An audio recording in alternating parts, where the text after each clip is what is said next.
G'day folks, and welcome to this review of Crown of Roses. This is a design by Stephen Coyler. It was published by GMT Games in 2012. This is a game for 2 to 4 players focusing on the War of the Roses. It is a card-driven block game. Card-driven in the sense of Here I Stand, Wellington, Paths of Glory and the like, and a block game in the sense of Richard III or Hammer of the Scots and so forth. This game has a pretty poor reputation. It has an average rating of about 6.5 on Board Game Geek, and there are a lot of negative comments about this game. Those comments really revolve around the blending of these various game mechanics together. A lot of people don't feel that they sit well together. And other comments revolve around the complexity and how long this game takes. It is, I wouldn't quite call this a monster game. The time certainly scales up the more people you add. So it's quicker with 2 than it is with 3, and you add a 4th person, it takes even longer. It's basically a multiplier based on the number of people you're playing with. In this video, I want to talk about what this game feels like to play. I want to talk about the mechanics. I will touch on the rules a little bit, but mainly I want to focus on giving a sense of what this game is like, to see maybe if it's of interest. I have fond memories of playing Kingmaker, and Stephen commented in his design notes that he set out in designing this game to sort of evolve Kingmaker to the modern era. Kingmaker has a lot of chaotic and random elements, and he wanted to give players a bit more control and make it a less random and chaotic game. And to that extent, I think he's succeeded. You do have a lot of control here over what you're doing. So the card-driven element in particular gives you a lot of control, a lot of choice, some interesting decisions to make about what you do with these cards. There's a lot of sort of tactics and strategy that you're employing on the board. I'll talk about that as well. So the game, there are 4 main scenarios, and they range from 4 to 9 turns.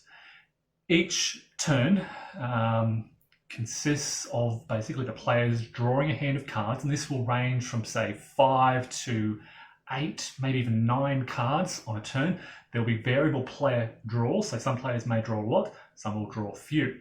But the number of impulses in the turn, the number of cards each person plays, is set at the lowest hand draw. So if you've only drawn 5 cards, there'll be 5 impulses. And the person with 9 cards will have some spare or have some extra, perhaps suspended surprise cards and the like.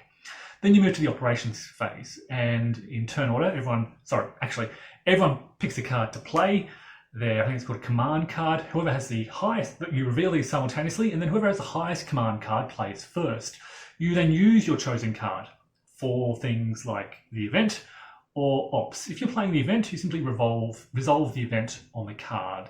And it may be things like, there are some fascinating events in this game, things like the plague, things like pirate raids, new nobles coming into play, ally cards, mandatory events, foreign embassies visiting England and the like. They are, very diverse and quite interesting. If you're playing for ops, generally you're doing one of several things. You can spend an op to move a force. You designate a leader. The leader can command several other blocks, and you move these around the map. And generally, you'll have 4 movement points per block. Along the way, as you're moving, there are opportunities for enemy blocks to intercept or avoid battle, and you can pursue and continue moving and so forth. There are basically 2 movement costs to move from one area to the other. There are plane movement, which costs 1 to cross, or more difficult terrain, which costs 2 movement points to cross those borders. And you're generally moving around to engage in battle to capture areas. You can also spend ops to muster. So once blocks have taken damage in combat, which I'll talk about in a moment, they can muster to replenish their blocks. And you can spend ops to place influence markers on inactive nobles to try and influence them over to your side, to your house.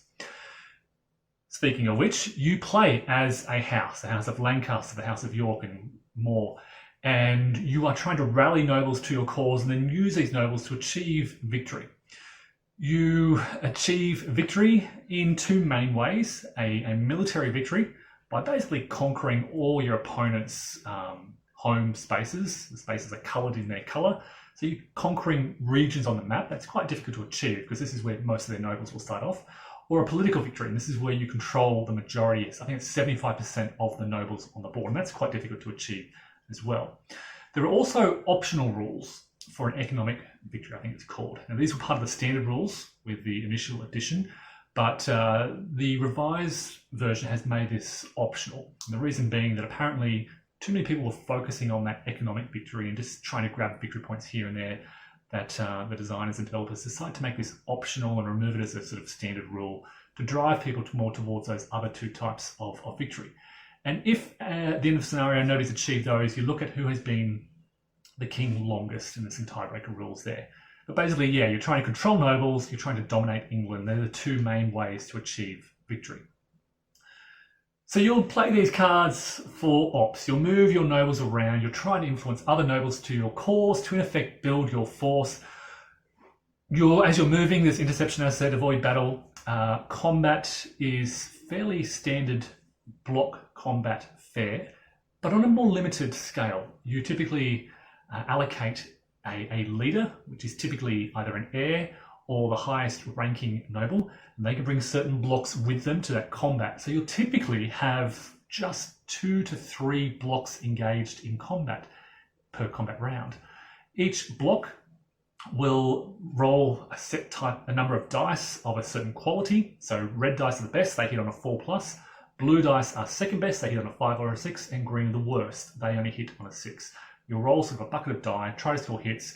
You inflict those hits on defenders. Combat is simultaneous, so both the attacker and the defender attack at the same time or roll their dice at the same time, and hits are resolved at the same time.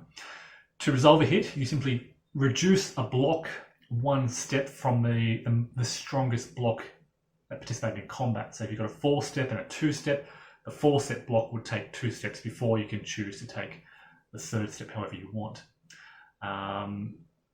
Combat can continue for many rounds, and you have to fight at least 2 rounds of combat, and then both sides have the option to retreat from that combat. And when they retreat, they just move into an adjacent space. There are stacking limits, and so after this combat and afterwards, you have to suffer attrition if you're overstacked.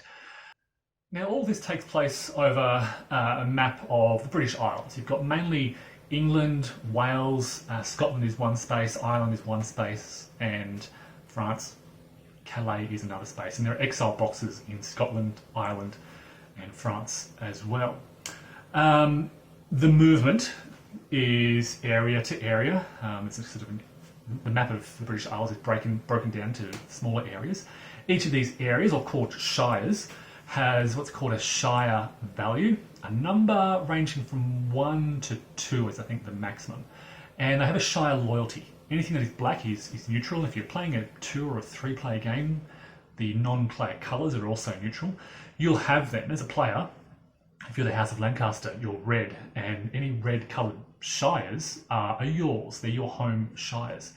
Shire loyalty does a couple of different things. It indicates stacking limit. So you have shire loyalty +1 will give you the stacking limit. It will also tell you sort of influence from that shire. Within these shires, you'll also have heraldic symbols representing the various nobles throughout the game. And this tells you nobles' home shires. It tells you where they can winter to, where they return to the board following the winter phase. So after the operations phase, you have the influence phase, and this is where you resolve those influence markers on nobles. This is where new nobles may join various houses on the board. You have the king phase, where you vote. You gain votes for various things, and you vote for a new king democratically. You have a victory check phase, where you check for those victory conditions, and office phase. And this is where all the officers secure, the Lord Admiral, the Chancellor, the Lord Earl Marshal, Lord Treasurer, they all come into a common deck, a pool, they're shuffled up, revealed one at a time, and every house has the opportunity to bid for this office. And if successful, you gain that office, you gain an office block, which is in effect some sort of troops rallying to your cause, troops associated with that title who come to your cause. It's effectively a greater fighting force. All the officers have special abilities as well. And as a result of gaining these officers, these titles, on the next turn, you're stronger and more powerful. After the office phase, you have wintering, and this is where it's an interesting phase of the game. It's quite exciting. One at a time, players will place a non-office block onto the board, and they're kind of developing their strategy as they do this. One at a time, everyone places a block out, and it's a very interesting decision to make. They have to go where their heraldic symbol is or where their office symbol is. And so you're kind of developing, as you're placing these blocks, you're developing and changing and modifying your strategy. So the wintering phase is quite interesting. It's an important part of the game because it sets you up for the coming turn. It can be a slow phase of the game where everyone has to think about where their blocks are. Can they reach each other? Are they close? And what their strategy is going to be. They need to think about what other people are doing as well. And finally, there's a cleanup phase where you remove administrative markers before returning to the next draw phase where it all starts again. So during that wintering phase, and every scenario starts with a wintering phase where you'll place your blocks, your house blocks on the board. You'll place all these blocks out, and then you have the operations and you'll develop a plan really for the year. At the end of that year, I didn't mention, but during the influence phase and the king phase, all the blocks are removed and they have this parliament phase. So the board is basically cleared of all these blocks. It becomes empty and there's a reset during wintering. So you could have, in the first turn, everyone winters sort of on the west side of England, in Wales and so forth. And then they winter, they have the parliament phase. They all come to parliament, the board is cleared. In the next wintering phase, they might be spread out completely different parts of the board. So every year there's a reset. And this is a difficult thing to get your head around because let's say you're striving for a military victory and you're trying to gain control of areas. If you fail to do so, it all resets and everyone returns home in winter. And indeed, they may return to different homes because some nobles have multiple spaces they can winter in. So Buckingham, for example, can winter in Gloucester, or he can winter in Buckingham, or he can winter in Kent. He can winter in Stafford. He can, winter in various different locations. East Riding as well. So there's a lot of flexibility in where these nobles winter. Maybe down the southwest of England, they can winter or return to these houses, these areas, in a different location each turn. And this creates, every game turn is a different situation to think about. How does this all work together? Well, it is a slow game. It's a long game. The card-driven element takes a long time to go through. The operations phase is quite long, and the more players you have, the longer that is. Even at the sort of the lowest impulse level, the minimum of 5. That's, if you're playing with 2 people, that's 10 card plays. That can take quite a while. With 4 players, it's 20 card plays, and it can take quite a long time to resolve all those cards and all the combat and interaction that happens along the way. It's hard to estimate time here because every turn is different. Sometimes you'll have turns where people are focused just on placing influence points on these nobles. They're trying to influence nobles, and a turn can move through quite quickly. A game turn can move through quite quickly. Other turns, someone will decide to engage in a campaign and they're determined to achieve something militarily, and that can really become bogged down in combat, which can take a long time. The king phase and the office phase, where you add up influence points and you begin bidding on titles, that's also very time consuming. The bid for titles is a time-consuming and slow process, as you have to draw the titles. Everyone has to think about how much they have, how much influence points they have. Adding up these influence points also takes a long time. You need to count up all your shires and officers and bonuses and all these things. Collect all the tokens. It's just a slow sort of administrative process. And that administrative process at the end of the turn is almost as long as the operations phase, depending on how long that operations phase is. So it's a long game, and I think a lot of the criticism directed towards this game is it's people have said it's too long basically for what it's trying to do. To play a game of the War of the Roses, where a card-driven block game, it can take many, many hours. And I would say, I mean, a two-player game runs at, on average, about an hour and a half to 2 hours per turn, two players. A four-player game almost doubles that. So you're looking at almost 3 hours plus per game turn. That's on average. Okay, so experienced players might be able to run through this quickly. And again, if you're just focusing on influence, maybe they can get a turn done. A four-player game can get a turn done in about 2 hours, but you could be pushing 4 hours, particularly among newer players. And that's going through the operations phase and influence and so forth. And one of the main criticisms is if you want to play a 3 to 4 player game, it's hard to play through a 9-turn scenario through to completion when each turn can run for 3 to 4 hours. You're looking at maybe a 36-hour 4-player game. And for many people, that's impractical. I know when I get my friends together, our longest games run for about 7-8 hours, things like Here I Stand, Twilight Imperium and the like. So the idea of having the same 4 people around the table for 36 hours is impractical. And I think that's where a lot of the frustration comes from. It's difficult really to play this game with its full complement of players, with 3 to 4 players. It's also, I'll point out, quite a different experience between 2, 3 and 4. With 2 players, you've got this direct back and forth, this seesaw. With 3 players, you've got a third player. With 4, it becomes even, I guess, messier. You almost want to be the one person not engaging in combat so you can reap the benefits of the sort of battlefield slaughter that others have engaged in. You want to quietly sit on the sidelines in a way to keep your nobles healthy and alive. Because inevitably, by engaging in combat, you're weak. Even if you win that combat, your nobles come out of that combat in a much reduced and much weaker state. They become vulnerable to a third player to come along and quite easily clean up the mess. And even that third noble coming along to clean up the mess puts their nobles in a vulnerable state for the fourth person. So, interestingly different dynamics between 2, 3, and 4. Same game, but it plays out quite differently with various play counts. Because in combat, your nobles become reduced and weakened, and typically the victor might gain control of new nobles, or the loser will lose some nobles. And that imbalance of power, in a 2-player game in particular, is difficult to make up. If you lose nobles, if you become weaker, there's no kind of good mechanism for catching up. Once you fall behind, you need to negotiate and work with the other players at the table to catch back up. You can't do it by yourself.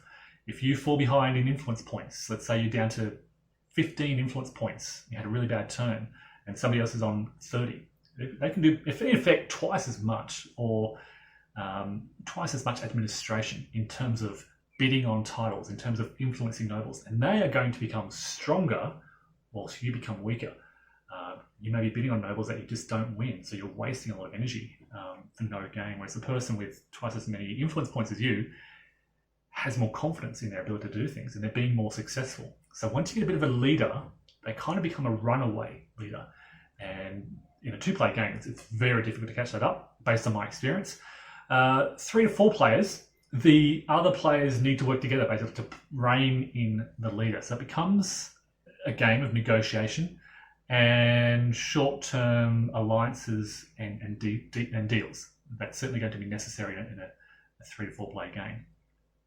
You could say, well, there's scope to leave this game set up and return to it sort of once per week. The difficult thing there is you want to develop plans, and you'll be developing short, mid and long-term plans. You'll have sort of a plan to play this card to do this. You'll have a plan for the year to achieve something. Let's say it's securing a new noble to your cause. And this will be part of a long-term plan, such as setting up control of certain geographies to perhaps make a move on military victories.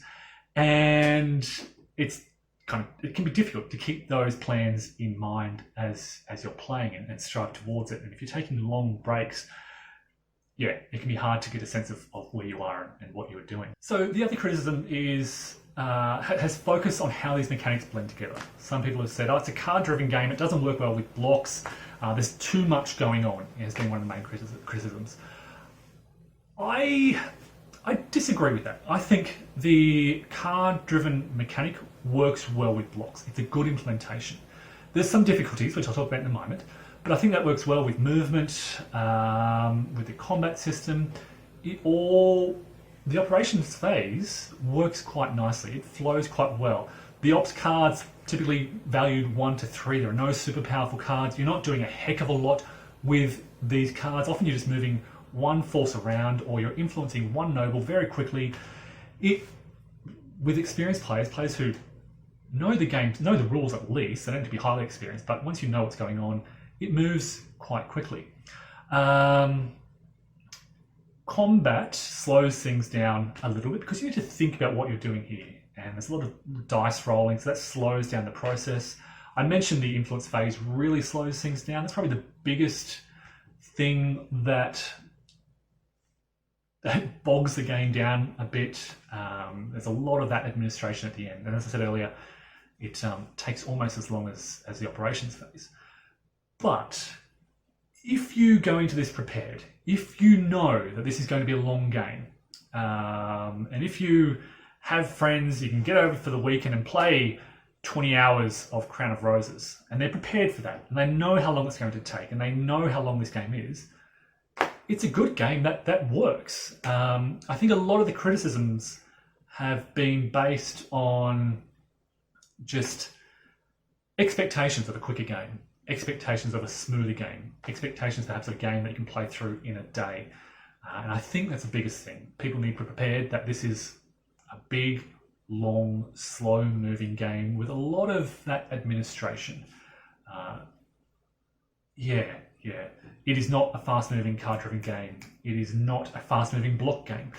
And these are genres that are typically playable within a sitting. You can play Here I Stand in a sitting. You can play Wellington in a sitting. You can play pretty much any block game in a sitting.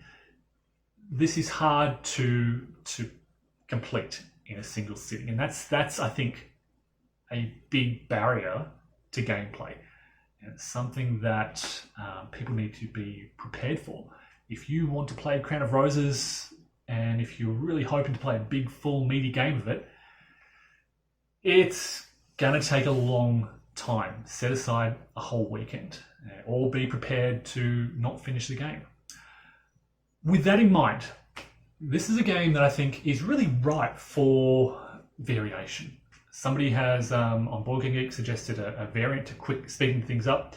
There are many options.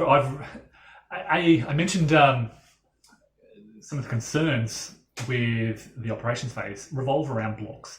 There are about 81 blocks in the game, and they're all yellow blocks. And if you're not careful, you can easily rotate a block the one way. So you need to have your blocks facing you, and blocks facing your opponents are their blocks. If you're not careful, you can shift a block and suddenly you've lost control of an oval because you weren't careful. There's certainly scope for variation there, to have some kind of new system. I mentioned in my playthrough that of all the block games I've played, this one is in least need of hidden information. You generally know what noble's in an area from the wintering phase. You know what noble has been placed in an area. There's not a great deal of variation. Nobles not like Warwick and Buckingham and Norfolk are particularly strong, and there are some weaker nobles, but you kind of know where the strong nobles are. The need for hidden information isn't necessary. So it's the kind of game that I like how the blocks have steps, and I like how the use of blocks reduces those steps and reduces the strength of those nobles. They roll fewer dice, of poorer quality. They go from red to blue, sometimes to green and so forth. But the idea of hidden information isn't really needed. And in fact, I'd argue that open information of these nobles would give you more interesting choices to make. What does hidden information do? Well, it disguises what's there. You don't know what's going in. But if you have the information, it creates more interesting choices because you know what you're going into. You can make more calculated decisions. It might slow things down even further, though. But what I'm saying here is there is scope for modification. I think the influence phase could certainly be sped up somehow, rather than having these massive administrative markers that you're sort of placing and fiddling around with, rather than bidding on the titles. Some quicker way of resolving that would be great. But yeah, it is what it is. It almost feels like a bit of a sandbox game where you can explore possibilities for variants if you're into that kind of thing. I prefer to play the game as written, and I think it works as a big, almost mini monster game. I just think people need to be prepared for what it is. So yeah, to address those criticisms, do the mechanics gel together well? I think they do. I have no problem with using card-driven mechanics to play a card, to activate these blocks, to move them around, to engage in combat. There's movement and interception, so it's quite complex block movement mechanics. Not commonly seen in block games. Things like the interception and avoiding battle and retreating after combat. You can cancel that by playing cards. In terms of, for fans of Kingmaker, it feels like a development of Kingmaker. If you like Kingmaker, I think you would like this. It removes a lot of those chaotic random elements. There's more control over, it's a more interesting combat mechanism. Combat is a lot longer and slower, but it's interesting to roll those dice. And when you select a leader for combat, and you're selecting what blocks to bring in and out, or do I bring in this weakened noble who's rolling a red die, or do I bring in the stronger, the sort of the noble with more steps who's rolling fewer dice? So there's some really interesting decisions about combat there. You've got a lot of control over issuing writs to attend pirate raids and all these kind of things. And the bidding for officers is interesting. You're more involved. It's not just a random draw. It's like, well, here is Lord Marshal. Who wants to bid on this? And it's a interesting and engaged aspect of the game. So look, from my perspective, I don't think the game deserves its low 6.5 rating, but it does need a fair warning to potential players that if you are about to play this, brace yourself for a long game. So it's kind of a qualified recommendation. I enjoy this. If you like War of the Roses, it's thematic and immersive, and you feel like you're controlling the House of York, and you're bringing out your heirs, and you're securing titles, and you're influencing nobles. It's thematic and engaging and interesting. Underlying or undermining all of this, of course, is its duration, depth, and complexity. The roughly 48-page rulebook is a bit of a slog to get through. And again, if you're playing 3 or 4 players, I will say it is a relatively easy game to teach. If any of your friends have played a card-driven game like Twilight Struggle, they'll grasp the basics pretty easily. The fundamentals of block movement and combat are pretty easy to teach. Everything about this game, the various mechanics, the influence, the officers, it's all relatively easy to teach. The various elements are relatively simple. So I don't think it's a complex game. There are just many components to understand. So yeah, it's moderate in terms of how difficult it is to understand. It's shifting towards heavy complexity because of just how many of these different elements there are. So to bring this all together again, look, I've enjoyed Crown of Roses, and I think it's a good game. And for me, it's certainly higher than 6.5. But it's not a game that I am realistically and practically going to be able to play very often, because it's hard to get 2, 3, 4 people together for the duration required to play this game. But if you're in those circumstances where you can get people together to play this, I recommend it. If you like War of the Roses, I highly recommend it. If you're interested in this period, yeah, this captures it. This is, I think, more interesting than Kingmaker. I think it's a better design than Kingmaker. I'm going to say that very clearly. I think it's a better design than Kingmaker. But it is a heck of a lot longer. I keep coming back to that length and duration. That really is the biggest factor, and I think it's the biggest element drawing this game down in the eyes of many. People have commented on it's a mess of mechanics, it's too many things thrown together. I think it works, but perhaps the reason people don't like that is because of the added time it takes to work through everything. So again, if you can overcome the time duration, I think there's a really good game here, and I would recommend you check it out, folks. That is Crown of Roses, published by GMT Games in 2012. Thanks everyone, and take care.